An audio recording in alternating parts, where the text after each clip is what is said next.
you're already trapped and you don't even know it. You ever notice how a subway feels almost alive?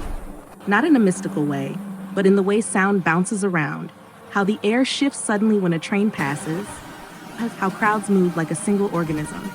It's one of the last places where thousands of strangers willingly pack themselves into tight, humid tunnels every single day without thinking about what happens if something goes wrong. Now imagine this. The outbreak begins topside. You don't know it yet. You're underground, scrolling your phone, waiting for your train like it's any normal day. The first sign that something is off isn't screaming or alarms. It's the train that pulls in without slowing down enough, the headlights trembling slightly like something hit the operator's cabin. The doors open late. People step inside anyway, because that's what they always do. Habit can kill you faster than a zombie ever could. A subway is designed for movement, not escape. Think about it. Long, narrow tunnels with only one or two exits per platform. Ventilation that recycles the same air over and over. Stairways that force people into single-file lines. You're already funneled like cattle, even on a good day. Now add panic. Add the unknown. Add the sound of something clawing its way down the tunnel behind you. And here's the problem. People underestimate the most.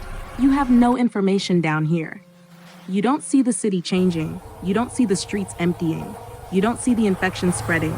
The outbreak reaches you long before the truth does. By the time someone screams or starts running, whatever hit the above-ground world is already pouring into the underground through entrances you haven't even thought about. Maintenance tunnels, emergency exits, ventilation shafts, service platforms. Tunnels built for workers become pathways for the infected long before the public ever realizes they exist. Now imagine you're still waiting for your train, still staring at your phone when a crowd from the opposite platform suddenly surges toward the stairs. You don't know what they saw, but you know fear when you hear it. Panic travels faster than Wi-Fi down here. And you're stuck. Because the moment hundreds of people try to crush through the same stairway, you're not escaping. You are now part of a human blockade. People won't listen. People won't coordinate. Everyone will think they're the exception who can force their way through. This chaos alone is enough to get you killed before you even see a single infected person. And then, finally, you hear it. The echo of something hitting the rails. Something too heavy, too uneven, too fast. The kind of sound that doesn't match human footsteps. But you can't see anything yet. That's the worst part.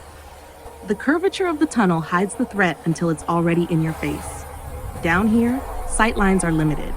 The infected don't need to sneak up on you. The architecture does it for them. By the time people understand what's coming down the tunnel, the panic reaches a level that no emergency plan ever accounts for. The doors that take too long to open, the crowds that won't move in a predictable direction, the lack of space, the lack of exits, the lack of time. Most people imagine they'll run heroically. Down here, you won't even have room to turn around. Picture the exact moment the first infected individual steps onto the platform. You don't need a cinematic jump scare. All it takes is one person stumbling out of the tunnel, covered in grime, eyes unfocused, moving with that jerky, unnatural rhythm your brain immediately recognizes as wrong. The crowd closest to them freezes first. A few people shout for help. Someone tries to record it, because that's what people do now. They document chaos before escaping it. But the truth is, even if everyone reacted instantly, there is nowhere to go. A subway platform is basically a shelf attached to a wall.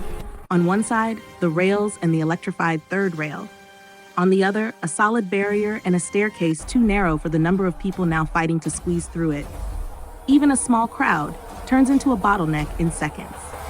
Add fear, and the bottleneck becomes a choke point of bodies, and all the while, the infected keeps moving. What people don't understand is that underground acoustics are your biggest enemy. In a quiet tunnel, the infected's footsteps echo like they're everywhere at once. In a crowded panic, all sense of direction disappears. You might run toward safety, or you might run straight toward the next danger without realizing it. Sound bounces, footsteps multiply, screams distort. You hear something behind you that's actually in front of you. You can't trust any signal your senses are giving you. Now, think about visibility. Subways are only well lit on the platform. The tunnels are dim at best, pitch black at worst. Nearly every horror scenario becomes more lethal in darkness, and you're in a place filled with shadows, blind corners, and access doors that lead into deeper maintenance corridors you've never noticed before. People panicking in the dark don't coordinate. They scatter. They run into dead ends. They trip over rails, debris, or each other. And every second they struggle, the infected get closer. The worst part? Subways are designed to move people quickly, not safely. Those long, empty walkways, those crossing tunnels connecting different lines, they funnel you exactly where the infected want you. You're not navigating with strategy. You're following arrows painted on the walls, signs pointing toward transfers, escalators leading to more crowds, more confusion. The system that normally helps millions navigate the city now becomes a labyrinth that offers no clear escape route. And then there's the trains themselves. People think boarding a train is the solution, a quick escape from whatever's chasing them. But trains are sealed containers with limited points of entry and exit. Once the doors close, you're trapped with whoever made it inside. If even one infected person slips in, the attack happens in a metal tube that's moving too fast to stop and too crowded to defend. And if the conductor panics or loses control, that train becomes a weapon. It can overshoot stations, crash into barriers, or stop between tunnels, leaving everyone inside stranded in the worst possible place, total darkness with nowhere to run. Meanwhile, more infected spill into the system from above. Every station entrance becomes an entry point. Every staircase becomes a slide for people scrambling in pure terror. People fall, people get crushed, groups get separated. Someone freezes, someone pushes, someone drops their bag and blocks a path. Panic spreads faster than the infection.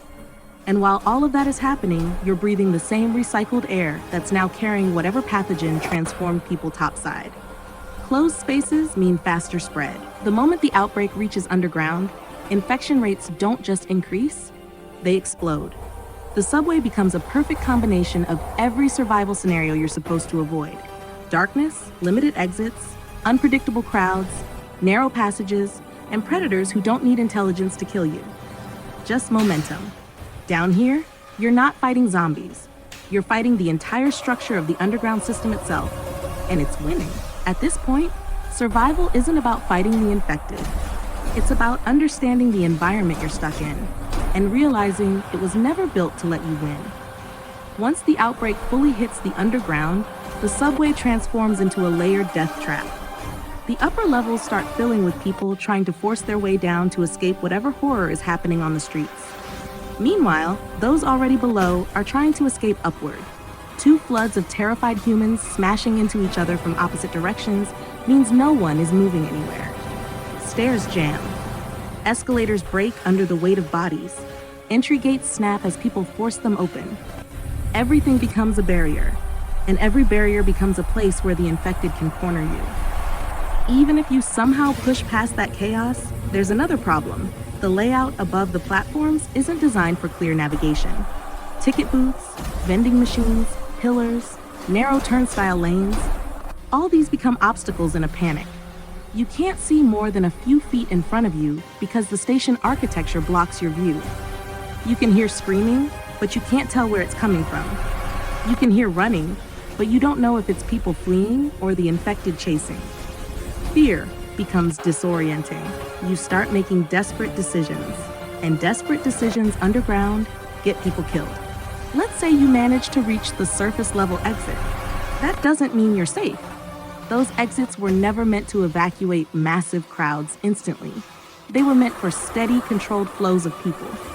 Many are stairs leading up to narrow street-level openings with metal railings on both sides. That design slows panic down to a crawl. It's not unlikely that the infected reach the stairs before you ever see daylight. And you haven't even considered what the outbreak has already done to the world above. You could escape one nightmare, only to run straight into another. Burning streets, overturned cars, more infected, barricaded areas, or police lines that have already collapsed. The subway isn't an isolated disaster. It's part of a city-wide chain reaction. Every point of escape feeds you into another choke point. Every path out funnels you into fresh danger. But the real reason most people won't survive a subway outbreak is simple. People underestimate how fast they'll lose their ability to think clearly. In a crisis underground, your senses overload. The smell of metal and dust, the blast of hot air from a passing train, the shrieks of terrified strangers, the pounding of hundreds of footsteps, the shaking of the ground, the flickering lights. All of it layers until your brain starts shutting down higher reasoning and switching into pure chaotic instinct. And instinct in a subway does not save you. Instinct makes you follow the crowd. Instinct makes you take paths just because others are running that way. Instinct convinces you a train is safety when it's really a mobile coffin. Instinct pushes you into piles of people, trapping yourself in the center where you can't move or breathe. Instinct blinds you to the fact that there are better options. Maintenance doors, staff-only corridors, alternative exits, because you can't think calmly enough to see them. Survival underground requires strategy, awareness, and a level of self-control that most people cannot maintain under extreme fear. The infected don't have to be smart. The environment does all the work for them. So when people say they'd just run, or they'd find a way, or they'd fight their way through, they're imagining an outbreak in open streets or wide buildings. But in a subway, you're not in open space. You're in a maze that was never designed to protect you. You're not choosing your path. The architecture is choosing it for you. You're not escaping danger. You're running deeper into it. The truth is brutal but simple. A zombie outbreak in a subway isn't a survival scenario. It's a countdown. And for almost everyone down there, it reaches 0 long before they ever see the sky again.